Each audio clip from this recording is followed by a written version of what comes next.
It's been well over a year since the second season of Stranger Things came out, way back in 2017. And it's not been an easy wait. Season 3 of Stranger Things has been one of the most widely anticipated releases for a long time. And it finally dropped back on the 4th of July. My lovely girlfriend and I stayed up and legit binged all 8 or so hours of it as soon as it was available in our time zone, which was around 3 a.m. With an insane build-up and endless hype, the question on everybody's minds is, was the wait worth it? The year is 1985. Hawkins unveils the brand new Starcourt Mall. However, strange events and odd behavior from the town residents lead our heroes to suspect the worst, going on to uncover a dastardly plot involving a new Russian threat, an otherworldly entity that's seriously pissed off from last time, and possibly the end of Hawkins as we know it.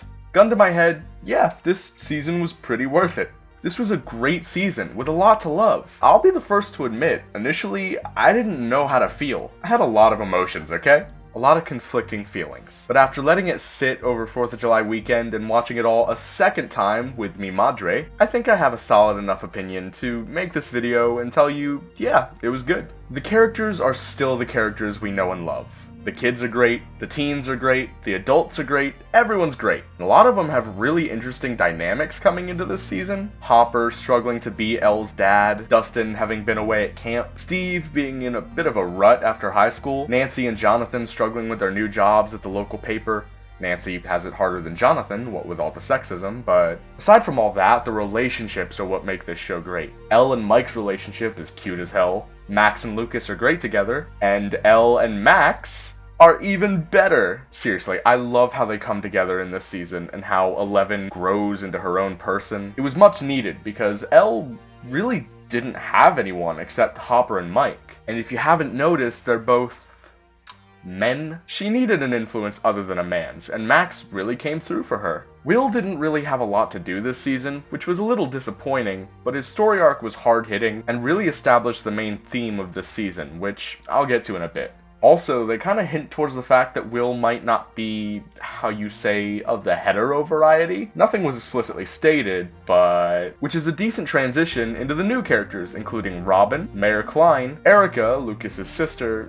Okay, she's not new, but a much bigger part of the season, and a welcome one. She's awesome, and she gets what she wants. Mayor Klein, however, the mayor of Hawkins, isn't awesome. But he's played by Cary Elwes, so he's cool by association. And he plays scummy politician well. Robin is the best new addition. She's so cool. Her relationship with Steve is developed amazingly, and I can't wait to see more of her the next time around. We haven't even gotten to the threats this season. The Russians, the Mind Flayer, and Billy by extension. The evil commie Russians defo vibes with the 80s cliche in cinema at the time. Whether that's a good or bad thing, that's up in the air. I was actually wary at first that this season was going to be overly political or patriotic, what with this 4th of July aesthetic and all. I just kind of felt like it was a little out of left field and a bit forced, but my girlfriend actually put it into perspective for me, explaining how each season has focused on a specific holiday. So with that in mind, it's cool. Plus, not all of the Russians are bad.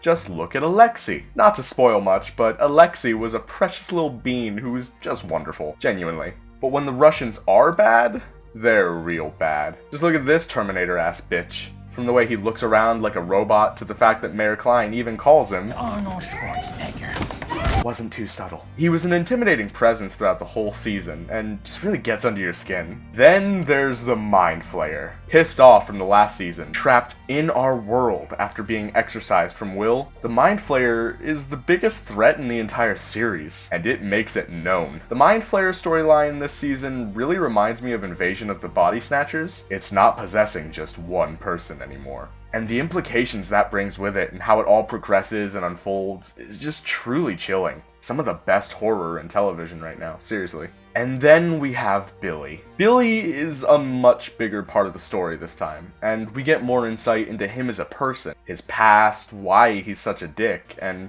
without spoiling anything, Billy was my favorite part of the season. Hands down. The direction they take his character was unexpected, and just kind of blew me away. The way tension is developed is always super engrossing. This show is super great at tension. And a trope I love is there are always multiple groups, what with the kids and the adults and all, and they all individually figure out pieces of the puzzle, and when they all come together towards the end, it's wicked to see them swap what all info they know. And it's always so satisfying. This season is no exception to that trope. You know what else this season's no exception in? The production value. Ever since the first season, everything's just been growing in quality. The writing, the direction, the editing, the visuals and sound design, the music, and the effects. This season of a TV show looks better than some movies. It's crazy. Everything looks so surreal and every frame a painting.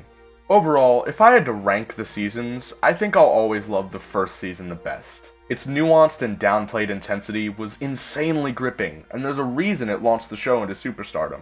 However, I think for me at least, this new season is a close second. Nothing against the second season, it was just a little messy. This new adventure focused up and delivered a beautiful addition to the series, with a really poignant and emotionally charged ending that not only wraps things up in an impactful way, but also sets up an interesting situation for the characters should the series continue. Which, obviously, it will. Seriously though, tears were shed throughout the entire finale episode. And some of the endings to the previous episodes also were just so intense and affecting. The ending to episode 6 especially, holy mother of God. The ending to this season really drives home the main theme. About change. About growing up. Which, if you really think about it, has been the main theme from the very beginning. It's always been an 80s coming-of-age story, and this season really, and I mean really, dials everything to do with growing up and the concept of change up to 11. I'll get into it more in a later video because I plan to tackle everything more in depth later, but for now, the things that this season tackles, the emotion and depth it does it with, I can't call it a bad season. Strictly because of how well it handles these themes. So yeah, good season. Worth the wait. Well done, Duffers. Well done.